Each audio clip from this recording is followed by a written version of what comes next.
Hello God's people, good morning, praise the lord. యేసుక్రీస్తు వారి శ్రేష్టమైన నామంలో మీ అందరికీ శుభాలు తెలియజేస్తున్నాను. దేవుని ప్రజలని మీరందరూ కూడా ఎల్లప్పుడూ క్షేమంగా ఉండాలని, యేసుక్రీస్తు ప్రభు రెక్కల క్రింద మీరు ఎప్పుడు సురక్షితంగా ఉండాలని మీకోసం చాలా పట్టుదలగా ప్రార్థన చేస్తున్నాం. రాజమండ్రి క్రైస్ట్ వర్షిప్ సెంటర్లో మరియు జాన్ వెస్లీ ఇంటర్నేషనల్ మినిస్ట్రీస్ యొక్క ప్రేయర్ టవర్లో మీకోసం ప్రత్యేక ప్రార్థనలు జరుగుతున్నాయి. ఎస్పెషల్లీ ఎవరైతే లైవ్ చాట్లో లేదా ఈ కామెంట్ సెక్షన్లో తమ ప్రేయర్ రిక్వెస్ట్లు ఉంచుతున్నారో వారందరి కోసం పట్టుదలగా మన ప్రార్థనా బృందం ప్రార్థన చేస్తున్నారు. మనందరికీ ఒక విశ్వాసం, మన నమ్మిక, మన దేవుడు ప్రార్థన ఆలకించువాడని. ప్రతిరోజు ఒక వాగ్దాన సందేశాన్ని లేఖనాల నుంచి మనం ధ్యానం చేస్తున్నాం. జాగ్రత్తగా గమనించండి, దేవుని లేఖనాలు దేవుని ఆత్మానుసారంగా దేవుని ఆత్మ ప్రేరేపణతో రాయబడ్డాయి. పరిశుద్ధ గ్రంథం అనేది దేవుని మాట కనుక ఆ మాటలో ఉన్న మాధుర్యాన్ని, శక్తిని మనం ఎల్లప్పుడూ అనుభవించే వారంగా ఉండాలి. మనుషుల మాటలు నమ్ముతాం చాలాసార్లు, రాజకీయవేత్తలు నమ్ముతాం చాలాసార్లు, కానీ దేవుని మాటలు నమ్మడానికి కొంతమందికి ఇష్టం ఉండదు. కానీ ఎప్పుడైతే నువ్వు దేవుని మాట ఎందు విశ్వాసం ఉంచుతావో, నమ్మిక ఉంచుతావో, ఖచ్చితంగా నీ జీవితంలో అద్భుతాలు చూస్తున్నావు. ఎలాంటి గడ్డు సమస్య నీ జీవితంలో ఎదుర్కొన్నా, ఎలాంటి ప్రతికూల వాతావరణంలో ఈరోజు నువ్వు నలిగిపోతున్నా, ప్రభువు నీకు మేలు చేయడానికి సిద్ధంగానే ఉన్నాడు. ఎప్పుడో తెలుసా? నువ్వు ఆయన వాక్యానికి లోబడినప్పుడు, వాగ్దానాలు నమ్మినప్పుడు. ఈరోజు వాగ్దానంగా పరిశుద్ధ గ్రంథాలు తెరిచి 66వ కీర్తన 3వ వచనం చదువుకుందామా? Psalm 66 and verse 3. ఈలాగు దేవునికి స్తోత్రము చెల్లించుడే, నీ కార్యములు ఎంతో భీకరమైనవి, నీ బలాతిశయమును బట్టి నీ శత్రువులు లొంగి నీ యొద్దకు వచ్చెదరు. Praise the lord. దేవునికి స్తోత్రం కలుగును గాక. మీరు ఇలాగూ దేవునికి స్తోత్రం చెల్లించండి. దేవుణ్ణి ఎలా స్తుతించాలో, దేవుని ఎలా ఘనపరచాలో, ఆయన ఎలా సన్నుతించాలో, దేవుని నామాన్ని ఎలా మహింపరచాలో చాలా స్పష్టంగా కీర్తన గ్రంథంలో మనం చూస్తున్నాం. 66వ కీర్తన కూడా దావీదు భక్తుని ద్వారా రచించబడిన కీర్తన. అనేక విషయాలు ఇందులో పొందుపరిచాడు. అయితే నువ్వు నిజంగా దేవుని ఆరాధించాలనుకుంటే, స్తుతించాలనుకుంటే ఇలాగూ స్తుతించండి. ఒక చక్కని ప్యాటర్న్ ఇక్కడ మనకు కనబడుతూ ఉంది. ఎందుకు మనం దేవుని స్తుతించాలి, ఎందుకు దేవుని ఆరాధించాలి అంటే, దేవుడు నీ ప్రార్థనలన్నీ కూడా ఆయన విని వాటిని స్తుతిగా మార్చాడు కనుక. నీ దేవుడు ఎలాంటి వాడో తెలుసా? ఈరోజు నువ్వు చేస్తున్న ప్రార్థనలను అలా ప్రార్థనగానే ఉంచట్లేదు, ఆయన వాటిని స్తుతిగా మారుస్తున్నాడు. అంటే ఏ విషయాల కోసం నీవు దేవుని సన్నిధిలో ప్రార్థన చేశావో, కన్నీళ్లు కార్చావో, గోజాడావో, విన్నవించుకున్నావో, విజ్ఞాపన చేశావో, దేవుడు వాటిని స్తుతిగా మార్చబోతున్నాడు. ఎస్ లార్డ్, ఒకరోజు నేను ఈ విషయంలో ప్రార్థన చేశాను, నీవు నాకు ఇలా మేలు చేశావు, అందుకు నిన్ను స్తుతిస్తున్నాను, నిన్ను గణపరుస్తున్నాను. ఈలాగూ దేవునికి స్తోత్రం చేయండి. నీ కార్యములు భీకరమైనవి. టెరిబుల్ వర్క్స్ అన్నాడు ఇంగ్లీష్లో. అంటే భీకరమైన కార్యాలు, శక్తిగల కార్యాలు చేసే దేవుడు ఆయన. ఈరోజు వాగ్దానం ఏంటో తెలుసా?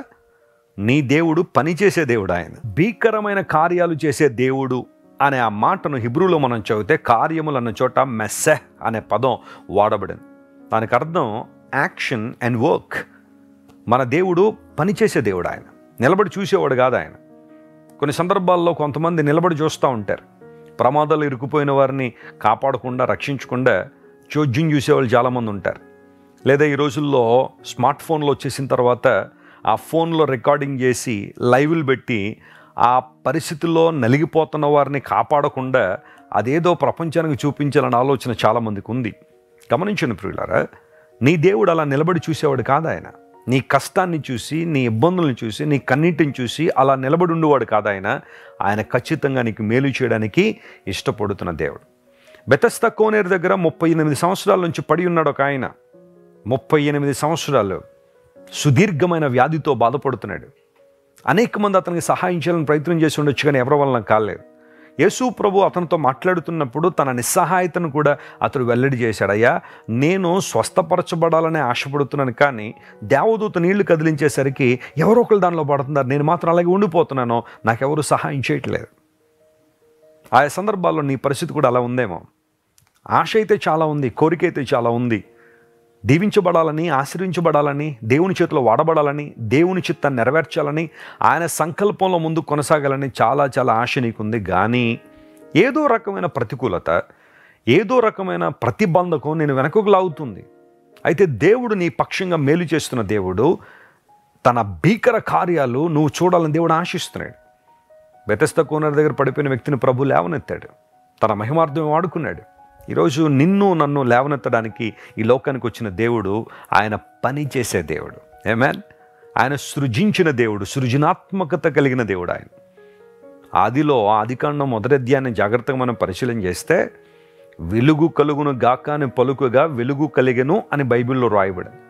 ఆయన అలా మాట్లాడారు, పలికారు, శూన్యములో నుండి సమస్తాన్ని కలుగు చేశారు. మానవుని నిర్మించిన విధానం చూస్తే దేవుడు పని చేశాడు. ఆయన నేలమంటిని తీసి నరుని నిర్మించి అనే మాట, నిన్ను చేయడంలో దేవుడు పని చేశాడు ఆయన. You are the work of God, you are the masterpiece of God. కృంగిపోవద్దు, అధైర్యపడద్దు. నిన్ను కలుగు చేసిన దేవుడు ఒక ఉద్దేశాన్ని పట్ల కలిగి ఉన్నాడు. ఆ ఉద్దేశం నెరవేర్చడమే నీ బాధ్యత. ఆ ఉద్దేశాన్ని గుర్తెరిగి జీవించడంలోనే నీ గొప్ప ఆనందం ఉంది, సంతోషం ఉంది. ఎవరెవరినో చూసి నువ్వు బాధపడాల్సిన అవసరం లేదు. నీ పిలుపు నీదే, నీ దర్శనము నీదే, నీ బాధ్యత నీదే, నీ విశ్వాసం నీదే. దేవుని వైపు చూడగలవా? ఆయన కార్యములు చేసే దేవుడు, భీకర కార్యాలు. ఈరోజు నీ పరిస్థితిని చూసి బహుశా అందరూ దాటిపోతున్నారేమో, నీ పతనాన్ని చూసి అందరూ జోకులు వేసుకుంటున్నారేమో, అపహాస్యం చేస్తున్నారేమో, నిన్ను చూసి అనేక మంది నవ్వుకుంటున్నారేమో. ఇంక నువ్వు లేవలేవు, నీవు బ్రతకలేవు, నువ్వు దేవుని కోసం వాడబడలేవు, ఆయన కొరకు నిలబడలేవు అని బహుశా అందరూ నిన్ను చూసి అపహాస్యం చేస్తున్నారేమో. కార్యము జరిగించే దేవుని దగ్గరికి రా. భీకర కార్యాలు చేస్తున్న దేవుడు ఆయన. మహిమతో నింపడానికి ఆయన ఇష్టపడుతున్న దేవుడు. తన బలాతిశయమును బట్టి శత్రువులు లొంగి ఆయన దగ్గరికి వస్తున్నారట. ఎస్, శత్రువులను జయమిచ్చే దేవుడు ఆయన. శత్రువులు లొంగి ఆయన దగ్గరికి వస్తున్నారంటే అర్థం ఏంటంటే, నీ దర్శనానికి విరోధంగా నిలబడుతున్నారో వారు దేవుని కూడా శత్రువులే. అయితే దేవుడు తన మహిమతో నిన్ను నన్ను నింపి శత్రువును లొంగదీసి విజయాన్ని ఇచ్చే దేవుడు. ఆమేన్. శత్రువులు అంటే కొన్నిసార్లు ఎక్కడెక్కడో ఉంటారనుకుంటా. బహుశా నీ చుట్టూనే చాలామంది ఉన్నారేమో. నీ భర్తే, నీ భార్య, నీ పిల్లలే శత్రువులుగా తయారై నేను నాశనం చేయాలని, ఇబ్బంది పెట్టాలని, నీ కళ్ళల్లో కన్నీళ్లు చూడాలని చాలామంది ఆశపడుతున్నారేమో. అయితే లేఖనం సెలవిస్తూ ఉంది, దేవుడు అని లొంగదీసి దగ్గరికి తీసుకొచ్చే దేవుడు ఆయన. ఎంత మంచి దేవుణ్ణి మనం ఆరాధన చేస్తున్నాం. పని చేసే దేవుడు మనకు ఉన్నాడు కాబట్టి ఆయన స్తుతిద్దాం. ఈ రోజంతా ఈ వాగ్దానాన్ని క్లెయిమ్ చేయండి, ప్రభువును స్తుతించండి. అసాధారణమైన మేలు మీ జీవితంలో జరగాలని మనస్ఫూర్తిగా నేను కోరుకుంటున్నాను. ప్రార్థన చేసుకుందాం. ప్రేమగల తండ్రి, ఎలాగో దేవుని స్తుతించండి అని నీ వాక్యంలో రాయబడిన మాటను బట్టి నేను స్తుతిస్తూ ఉన్నాను. నువ్వు స్తుతులకు పాత్రుడు, స్తోత్రారుడు, మహిమకు పాత్రుడు కనుక నీకు వందనాలు ప్రభువా. మా బ్రతుకుల్లో ఎంతవరకు నువ్వు కలిగి ఉన్న ప్రతి శ్రేష్టమైన ప్రణాళికను బట్టి నీకు స్తోత్రాలు చెల్లిస్తున్నాము. మా ప్రియులు ఎంతమంది అయితే నాయన నీ కార్యములు చూడాలని, నీ పనిని చూడాలని, అయ్యా శక్తి గల నీ నామమును మహింపరచాలని ఆశపడుతున్నారో వారందరి జీవితంలో గొప్ప కార్యాలు జరిగించండి. ఈ రోజంతట్లో కావాల్సిన విజయాన్ని వరకు దయచేయండి. అనారోగ్యంతో అస్వస్థత ఎవరైతే ఉన్నారో వారందరిని ముట్టండి నాయన. ప్రతి బలహీనత మీద విజయాన్ని ఇవ్వండి. చెదిరిపోయిన స్థితిలో, డిప్రెషన్లో, యాంగ్జైటీలో ఎంతమంది అయితే ఉన్నారో వారందరినీ మీరే లేవనెత్తి సంపూర్ణమైన నీ బలాన్ని వారి మీద కుమ్మరించండి ప్రభువా. ఘనత మహిమ నీకే ఆరోపిస్తూ యేసుక్రీస్తు నామం పేరిట అడిగి వేడుకొనిచున్నాం తండ్రి. ఆమేన్, ఆమేన్.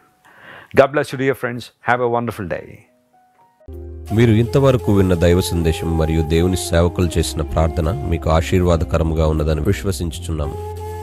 ఈ సందేశాన్ని మీ స్నేహితులకు, బంధువులకు షేర్ చేయండి. మీకు ఏదైనా ప్రార్థన అవసరత ఉన్నచో మా ఫోన్ నంబర్లకు కాల్ చేయండి.